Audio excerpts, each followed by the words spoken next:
Assalamualaikum warahmatullahi wabarakatuh. Ramadan berkisah, Ramadan penuh hikmah dan berkah. Alhamdulillahirabbil alamin. Allahumma sholli ala Muhammad wa ala ali Muhammad. Teman-teman soleh dan soleha dimanapun Anda berada, apa kabarnya hari ini? Semoga selalu dalam kebaikan dan lindungan Allah Subhanahu wa Ta'ala. Alhamdulillah kita sampai lagi di bulan Ramadan yang penuh berkah ini. Bersama saya Mama Widi, kali ini akan menceritakan kisah tentang tokoh Islam Nusantara dengan judul Sunan Giri mensiarkan ajaran Islam melalui seni. Teman-teman soleh dan soleha, Sunan Giri merupakan putra dari Syekh Maulana Ishaq. Ibunya bernama Dewi Serkadadu, putri Prabu Menak Semboyu, yang tak lain adalah Raja Blambangan. Sunan Giri juga dikenal dengan nama Raden Paku, Muhammad Ainul Yakin, Joko Samudro, dan Sultan Abdul Fakih. Ada sejarah tersendiri untuk setiap nama yang dimilikinya. Salah satunya adalah asal-usul Joko Samudro. Teman-teman soleh dan soleha, dikisahkan pada saat masih bayi, Sunan Giri pernah mengalami masa pembuangan oleh kakeknya, Prabu Manik Sembayu. Prabu Menak Semboyu merasa iri dengan atas keberhasilan menantunya, yaitu Syekh Maulana Ishaq, dalam menyebar agama Islam.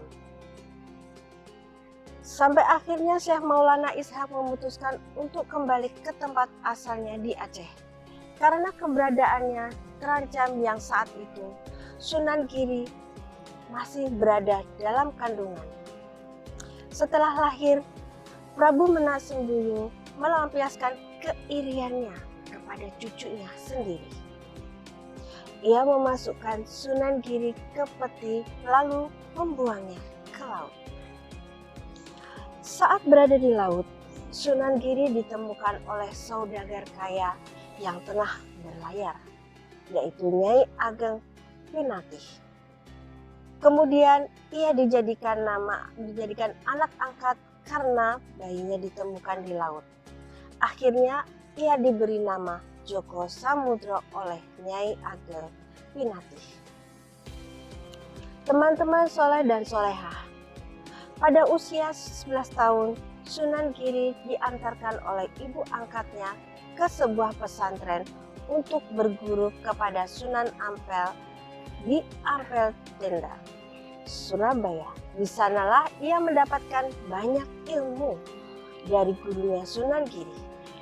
Sunan Giri sempat diminta meneruskan usaha ibu angkatnya untuk berdagang. Namun, ia lebih memilih untuk menyebarkan agama Islam dan mendirikan pondok pesantren. Sunan Giri dikenal dengan gaya dakwah pesantren. Ia banyak mengajari santri-santrinya lewat permainan anak-anak. Permainan yang ia buat dan masih terkenal hingga saat ini, di antara lain jelungan dan jeblak-jeblak sungai. Lewat dua permainan ini, Sunan Giri memberikan pemahaman tentang agama Islam sebagai pedoman dalam menjalani hidup. Permainan ini juga diiringi dengan bernyanyi, sehingga banyak anak-anak suka dengan metode dakwah yang dilakukan Sunan Giri.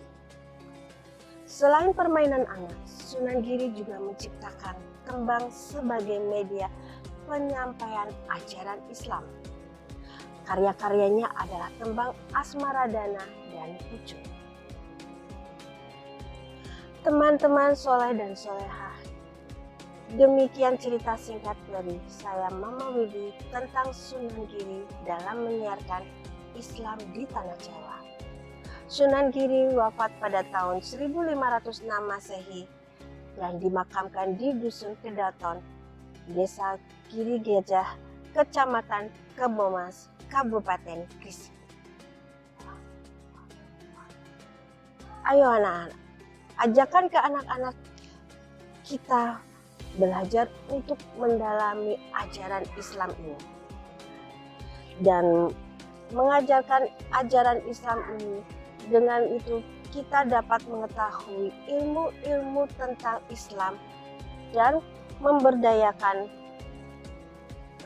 seni yang bisa kita pelajari untuk kita coba untuk sekarang ini.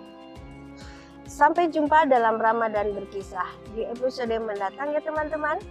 Selamat berbuka puasa. Ramadan penuh berkisah, Ramadan penuh hikmah dan berkah. Wassalamualaikum warahmatullahi wabarakatuh.